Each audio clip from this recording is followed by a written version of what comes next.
Hey everyone, welcome back to another episode of Get Real with Stacie and Kendra. I'm Stacie. I'm Kendra. And we like to just talk about real health issues that affect you, things that you can actually do to improve your health and just try to get rid of the fluff, try to get rid of the try to focus everything that you hear all over social media. And one of the things we feel really strongly about is gut health. And specifically today, we want to talk about depression and your gut, because a lot of us have had an experience with depression, whether it is, ourselves personally, or maybe you've had a friend or a relative with depression. Researchers estimate that about 1 in 3 women and 1 in 5 men in the US will have a major depressive episode by the time they are 65.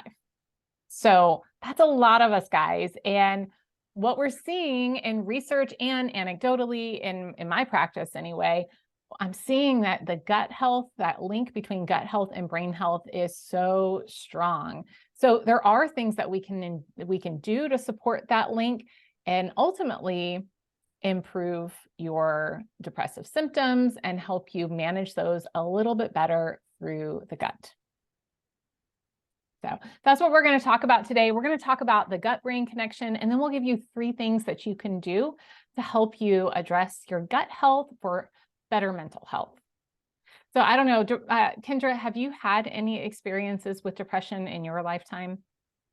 Well, yeah. I mean, we all have at some point, never diagnosed, right? I do have a daughter that has anxiety, and anxiety and depression are very closely linked. That we're finding out more and more, right? And so I had gotten a book from the library that someone had recommended to me about, they're calling it an epidemic of stress and anxiety in girls. And your statistics show that 1 in 3 women, girls, I have 4 girls total, me included, in my family. So one of us obviously statistically is going to fall in this category. But what I found so surprising about this book, I'm really enjoying it. There's so much great information in here, some helpful tips and things. I was shocked to find that there's literally nothing about nutrition in here. Nothing. Wow. Nothing. And as you all know, nutrition is so intricately linked to our gut and therefore our brain. So, inflammation of the brain can show up as depression, as anxiety. So yeah, I'm like, I want to reach out to her and be like, hey, can we do a supplement to this on nutrition? Right. Well, I find that it's really hard to get around nutrition and lifestyle when you're addressing depression. And I do have a lot of clients that come to me with depression. It's not necessarily the primary symptom that they're having. It may be a co-symptom. And it's interesting when we look at the data, the number of people with constipation, diarrhea, and depression is really high. So what that tells me is that, there is a link, right? If your gut is inflamed and you have constipation or diarrhea, that is going to translate into that brain inflammation. And the reason is because we have like a super highway that runs from our brain to our gut. It's the vagus nerve. It's just like a ton of nerves that run along that route. And in that, there are things called neurotransmitters. Neurotransmitters are basically chemicals that tell us what to do and how to feel. So some of us might know about the kind of the happy hormones or neurotransmitters, the GABA, the serotonin, the dopamine. Those are at play when it comes to depression and anxiety. And so when we don't have the correct gut bacteria to produce those happy hormones or neurotransmitters, then we're lacking that communication. We're lacking that network of communication between the gut and the brain, for one. And those hormones are depressed in a lot of cases. Now, you don't need a ton of those hormones. You need the right balance of those hormones. And so that's really where that gut-brain connection starts. It starts with those neurotransmitters.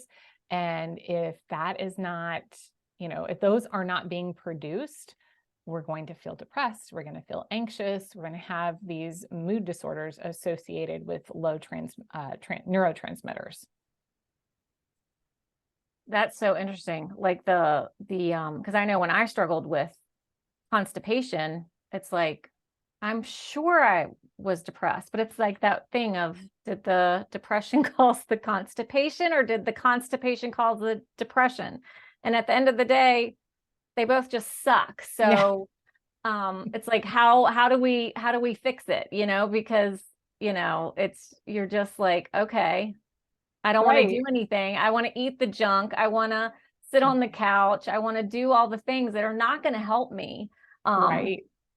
And I feel like that's where a lot of us, especially after the last 3 years, a lot of us are in that space of like, what is the point? Yeah. I mean, it's really hard sometimes. I think there is a vicious cycle when you're depressed, and I've certainly experienced depressive episodes throughout my life. And most of the time, depression is not a constant. It is episodic. So you're going to have periods where you are fine and then periods where you're depressed. And in my experience, it's just, it is a feeling of like being trapped, of being trapped and wanting to help yourself, but really not even being able to in a lot of ways. Or not even knowing where to start.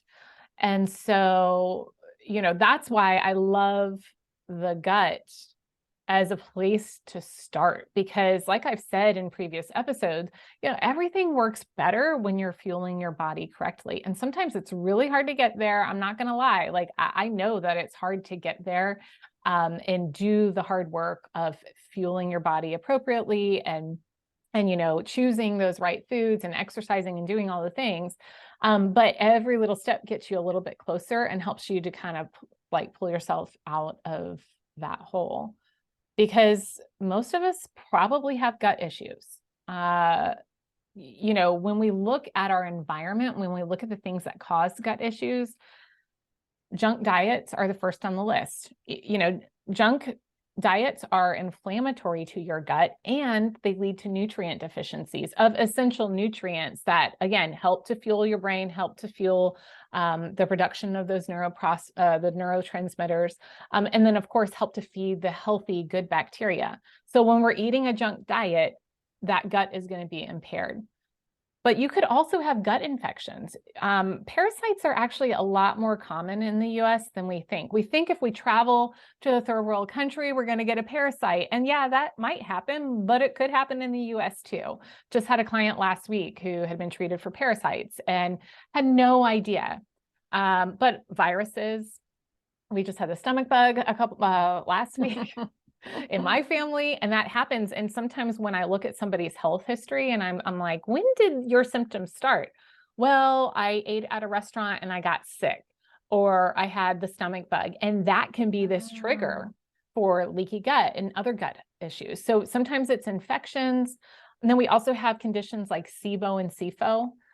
Those are a lot more popular, or I hate to say popular. I think they're more well understood now, better understood than they were 10 years ago. But that's small intestinal bacterial overgrowth and small intestinal fungal overgrowth. So we can have these overgrowths of what I would call, the bad bacteria. And sometimes our gut dysfunction is just the root cause of it is just things like not having enough digestive enzymes, not having enough stomach acid. We always think we have too much acid. Really, most people probably don't have enough. It's just slow motility. Like if you're not pooping every day, then you have slow motility. And slow motility, you should be pooping every day. And isn't everybody happier when they have a good bowel movement? Yeah. But I feel like that's not something I learned. Like no one said, make sure you poop once a day. It's like, well, you go to the bathroom, right? I know people because I'm obsessed with that because I struggled for so long not pooping. So pooping is very important to me. And I am shocked at the people who are like, oh yeah, I poop like every 2 weeks. And I'm like, for real. What? How are you functioning? And it's like, it just becomes the new normal, Oh yeah. just because it's normal doesn't mean it's healthy.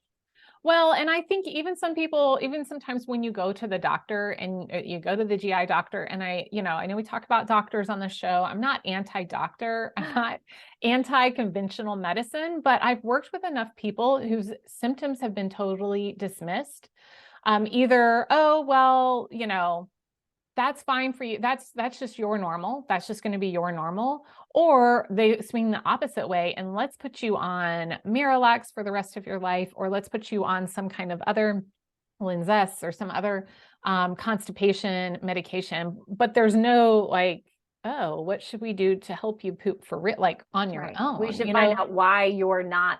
Why aren't you? Right. Yeah. And sometimes it is structural. Sometimes there are structural issues that make it hard, and things like pelvic floor dysfunction can be problematic for people, especially women after we've had babies. So it's not always, it's not necessarily what you eat, although there are so many things that you can do to improve that, even if you have pelvic floor dysfunction. So there's a lot wrapped up in gut health. And where I typically see the most improvement is really addressing those food sensitivities first. And then, anything that's causing inflammation or contributing to that leaky gut, we want to pull out. And especially like make sure that people have been tested for celiac disease. If they have symptoms, that's another cause. There is a really strong link between celiac disease and depression. And we often think of celiac. Celiac is when you're more or less allergic to gluten. It's a little bit more complicated. It's kind of an intestinal allergy, but it's a really serious condition that gets overlooked all the time, especially when somebody doesn't have overt GI symptoms. Now, when I look at somebody and I see depression, anxiety, issues with weight could be a factor for that. Those would be red flags. If they haven't had celiac disease checked out, that might be something to do. Now, not everybody needs to avoid gluten, but I do think that gluten is one of those triggers for inflammation for a lot of people. And I do think, you mentioned last episode that taking out gluten helped your constipation. Yeah. It was like, and my pain, it all went away. And when I told my doctor, she was like, well, you're going to have to eat it for 6 weeks to get tested to see if you have celiac. And I'm like, I don't want to do that, but I'll try. And I made it, I think 3 days, 2.5 days. And I was like miserable. Mm-hmm. I was like, I don't care. I don't, mm-hmm. I don't need to have the label from the lab. I just know I can't eat it if I want to function optimally. And so, right, it's not worth it to eat it was a big. And it's tricky because I find a lot of people do feel better on a gluten-free diet. So I recommend it quite often for probably almost all of my clients. I recommend a gluten-free diet. If you come to me and again, I look at your history and think you should be tested, I think that it's helpful to be tested because it's an autoimmune genetic condition. And especially if you have kids and you want to know for your kids, do I have celiac disease? Could they have celiac disease? I think that's helpful. Or if somebody in your family has had it, absolutely get tested. But if you've already taken it out, you won't get accurate test results. And then you have to decide if it's worth it. I too took it out first before I really understood all of this. Guys, way back when, I've been a dietitian, but I worked in marketing and PR, nutrition, communication. So I wasn't really paying attention to this until my body broke down. And gluten was one of the first things that I started avoiding and immediately noticed improvement. But I didn't know that I should be tested for celiac. I didn't know the symptoms of celiac. For all I know, I probably have it based on the symptoms I had in my 20s, anxiety, depression, issues with bowel movements, all of that. So anyway, I think it's important to know that that is a possibility, but most people should probably try it if they haven't, just to see if it does help with their mood. Yeah, I highly recommend it. Yeah. Yeah. I mean, if you can have regular bowel movements, if you can feel better. The other thing about gluten is that I've seen with a lot of people is sort of this brain fog that happens. I know for me, it was one of the symptoms I have with gluten is like narcolepsy. It's literally like, I could be driving down the road, picking up my kid from school 10 minutes away and needing to take a nap. And so for me, that was pretty serious, and it was pretty remarkable when that went away. Now, maybe taking out gluten is a huge step for you. Maybe that's really challenging. So I always just say, first, cut out processed foods. When you cut out processed foods, you're doing your gut and your brain a real service, because you are limiting gluten. That's where we find most gluten.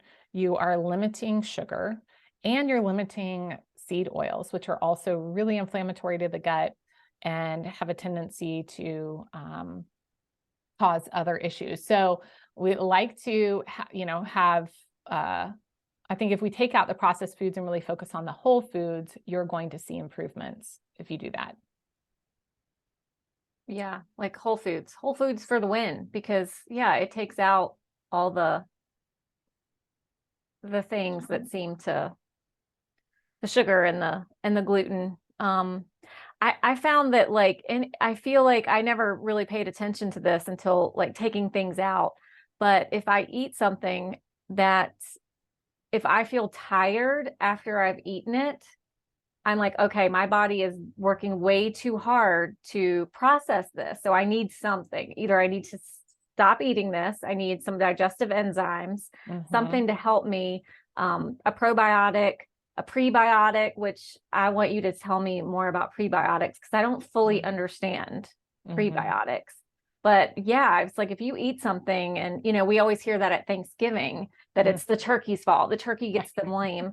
Well, maybe it's not the turkey. Maybe it's that you just stuffed yourself with rolls or mashed potatoes or whatever it could be, any of those things. Blood sugar issues. Yeah. Yeah. So I think that's so telling, to start paying attention to how you feel almost immediately after you eat something. Oh yeah. And I think part of the challenge for us as a whole is that we're kind of wrapped up in calories, right? We're always just focused on calories and restricting calories. And as long as we eat fewer calories than we need, everything's going to be fine. But I can tell you that that only takes you so far, no matter what your goals are. Just paying attention to the quantity of food is not enough. You have to pay attention to the quality of your food, because that is where you're going to get the nutrients that you need to create those, brain neurotransmitters. You're going to get the fiber that you need as prebiotics. So the prebiotic is basically like fiber. It's feeding the good bacteria. So we need those prebiotics in order to build up a population of healthy bacteria in your gut. When you take a probiotic, it doesn't just stay there. Unfortunately, taking a probiotic for a week doesn't mean like suddenly you have all that bacteria in your gut.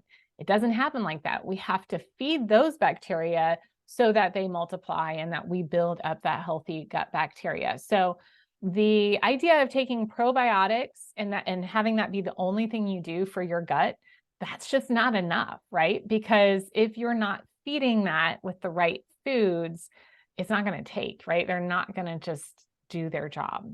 Those bacteria, every one of those different kinds of bacteria has specific jobs.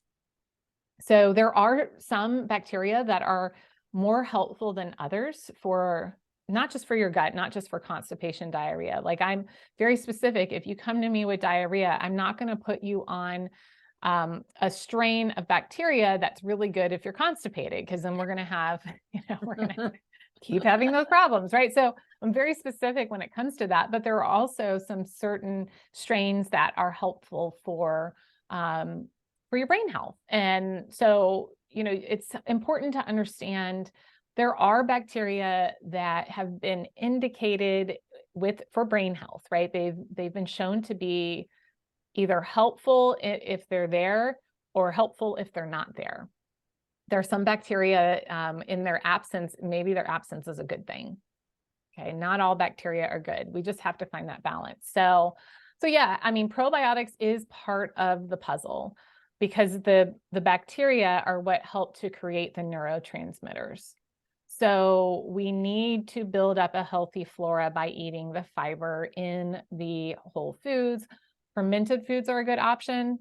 So you could do kimchi, sauerkraut, yogurt, sugarless, not sugar-free. I'm not saying don't do artificial sweetener, but sugarless, Unsweetened. unsweetened. Thank you. Which is so hard to Yes. find. In the 8 million It is. containers of yogurt, there's like 4 that I are know. unsweetened. Well, and I don't do dairy, but I will say I have found that the Costco coconut yogurt is a neat treat. That's a great treat. It's unflavored. It's in the Oh. refrigerated section. It's a treat because it's a little expensive. And then I also really like Siggy's plant-based yogurt. Those two I'm liking. I hadn't had yogurt for years because I couldn't do dairy. And I don't love the sweeteners and the gums and all of the junk in there. A lot of yogurts are junk. Do not buy key lime pie yogurt. My mom's going to be really upset when she hears I. Sorry, Mom. Yeah, sorry, Mom, but we grew up on that. But so anyway, yeah, I mean, including those foods can be really helpful for helping to build up that flora. I love that. Yeah, I mean, sometimes, like I said last time, it's important to look at what you're taking out, but then just replace it with something better. It's not about not eating. It's about choosing whole nutrient-dense foods that support your gut and your brain health. So how to sleep fall into this? Because I know sleep's everything. So how is sleep messing up our gut and our brains and making us depressed or anxious? Well, I'm a big proponent of sleep. It's been my goal every week to not look at my phone after 8 p.m., not be on the screen after 8 p.m. so that I am in a really good place for getting good sleep. Because I know that when I work past 8, my sleep is crap. So I try to have a hard stop, and that is a personal goal of mine because sleep is so important when it comes to your gut. Bacteria are actually on a circadian rhythm. So your bacteria, are on the same rhythm that you are, that circadian biological clock that we're on. We want to sleep, or our bodies need to sleep from sundown to sun up. That's really when we should be at rest and at digestive rest. Giving your body that time overnight is really critical to allow your body to do the important things it needs to do, like produce brain neurotransmitters, to heal and seal the gut. If you have gut issues, that's the time that your gut is healing. So making sure that you emphasize sleep, prioritize sleep is really important. And I know that's easier said than done, because when you're depressed, you don't sleep, you might not sleep well, right? And you might know that you need to sleep better, but like, how do you actually sleep better? That is the $1 million question, right? Like, same with stress management. Okay, I know I need to manage stress, but the stress keeps coming at me. So what do? My recommendations for both stress management and sleep are really just to get moving, right? Walking is huge. If you can't do any sort of formal exercise, walking 30 minutes a day will help with your gut and your brain health. Remember, 30 minutes is just 3% of your day. Like, that's really not a lot. Yeah. No. So even if you did like just 10 minutes after each meal, like exactly. take a 10-minute walk. Exactly. And that's just going to help set your body up for good sleep. It's going to help manage stress. One thing to know is that along with the IBS and the diarrhea and the constipation, 50% of people with depression also have insomnia. Okay, so we know that sleep is a problem, but we also know that we need the sleep for our gut and just to give your brain a rest. Sometimes, one thing I talk about a lot is honoring, like listening to your body, figuring out what it needs in the moment. And a lot of times when we're going to reach for a snack that maybe we didn't plan on, and then we're like, why am I hungry right now? Ask yourself, do you need to get outside? Do you need fresh air? Do you need movement? Do you need water? Because sometimes we're just dehydrated. Do you need sleep? Do you need a power nap, or do you need to get to bed earlier? Or are you just hungry? I mean, maybe you're just hungry and that's fine. But that sleep, a lot of times when I work with people who are reaching for the bedtime snack, you know, maybe it's 8:30 or 9 and they want a snack. It's actually their body being like, hey, like, get me into bed. I am tired. Get in bed. Listen to your body. Yeah. Or you're bored. Like, you're supposed to be bored. It's time to go to sleep. I tell that to my kids every night. You're supposed to be bored. It's bedtime. I know. I welcome boredom at this point. Right? Having a boring day sounds so amazing. Yeah. Like, it's like a spa day. Please sign me up for boring. Exactly. Yeah. All right. So what supplements are there supplements that, you know, of course, always nutrition first. That's the key, but like, what supplements can someone use to supplement the diet? The healthy diet. And I think that's important to note. Thank you, Kendra. It is supplementing. I don't know if you guys caught that, but she was emphasizing that supplements are to supplement a healthy diet. It's not like the supplements alone are not going to fix your gut. They are not going to improve your mood. You have to kind of start putting these things together. Now, it's going to help. The things that I recommend, yes, probiotic. I would go ahead and get on that probiotic.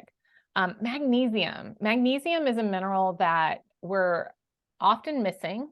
It's really important for brain health. It's important for relaxation. And there is definitely a link between magnesium and depression and anxiety. I notice a huge difference when I don't take my magnesium at night. So that is just one that I keep up with. I personally love trace minerals, ionic liquid, but most people, you know, after I love it because it has all the minerals, but then I ultimately get an email and they're like, hey, I can't drink this. It's salty. They spend too much time in the bathroom, maybe? Is that what you're saying? Well, it's not even that. It's just that the taste, it's the taste. It's the taste. So I thought maybe it was making them go to the bathroom. No, magnesium does have that. So that's great. If you're constipated, if you lean towards constipation, you absolutely need magnesium. If you lean towards diarrhea, you may also need magnesium, but you may need a different form that is not going to have such a laxative effect. I think most people need magnesium. You can get it from your greens and from cacao and from nuts. So there are food sources, but we just can't trust our food system anymore. I mean, we can't trust that it has the nutrients that it should have, to be quite honest. So always magnesium. I like a really good multivitamin with B complex. So there are a couple brands that I like. My favorite right now is Mitochondrial Nutrition PQQ. It just has everything. It has vitamin D3, K2. So I recommend that one a lot. And then let's see here. What have I forgotten? That might be it.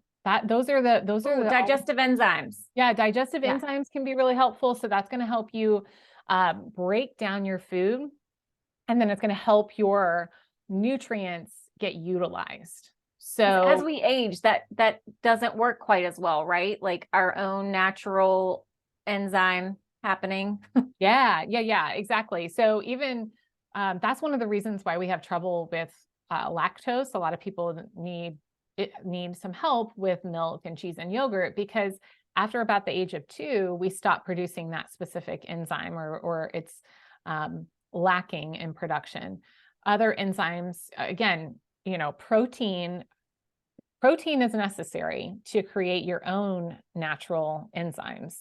If you're not getting enough protein, then you may not have the enzymes that you need. If you've been on a PPI, if you've been on birth control or other medications, that can affect how well your digestion is, or how good your digestion is. And the same thing applies to Do you have enough stomach acid? Some people need a little help with stomach acid because they've been on PPIs because they thought they had too much when really maybe they didn't have enough. That's like Pepsid, right? Like the Pepsid. Yeah. Betaine, HCl, Pepsin. Yeah. So I don't do that for everybody, but I think once you start eating a healthy diet, once you start getting rid of some of the junk, and you start kind of putting these pieces together, your body does start to naturally produce the acid that you need. Sometimes you need a little help though. Yeah. Awesome. All right. So I cannot believe we've been talking half an hour about this. I mean, I can. It's us. We could keep going. Yeah. But okay. So if we're going to give our people 3 next steps of how they can start to, get this hamster wheel going in the right direction to help alleviate depressive symptoms, what are your 3 recommendations? Okay, so I would first start with whole foods.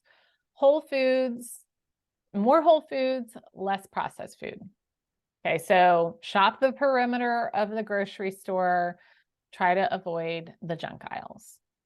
I would say 2, introduce the probiotics and the prebiotics. So again, you're going to get the fiber that you need in the prebiotics from the whole foods, but you may need to introduce probiotics through fermented foods or through a supplement. And then I would say 3 is tough because again, we want to address stress and sleep. So that's where I think that the exercise, I think if you had to turn that into like one thing that you could do to help better manage your stress and get better sleep, it would actually be exercise. So whether it's walking, preferably I like for you to walk and do strength training a few times a week, at least walk every day, but incorporate that strength training because that will change your gut bacteria. It does matter, but it will also help you sleep and manage your stress better. So those are the 3 things that I would recommend to improve your gut health for better overall mental health. Love it. Yeah. So we fit a lot in today. But I feel like there's so much more that we could talk about. I think in the coming weeks, we should really get into how gut health affects different symptoms that you're having because depression is a symptom of poor gut health and inflammation. Okay, so we talked about what the symptoms of inflammation are in our last episode, but I think it's helpful to know exactly what you can do for these symptoms and how specifically your gut will, affect that. What do you think? Yeah, I can't wait. Good. Let's do it. All right, let's do it. Well, we will see you guys for our next episode. Stay tuned for that and have a great day. Bye, everybody.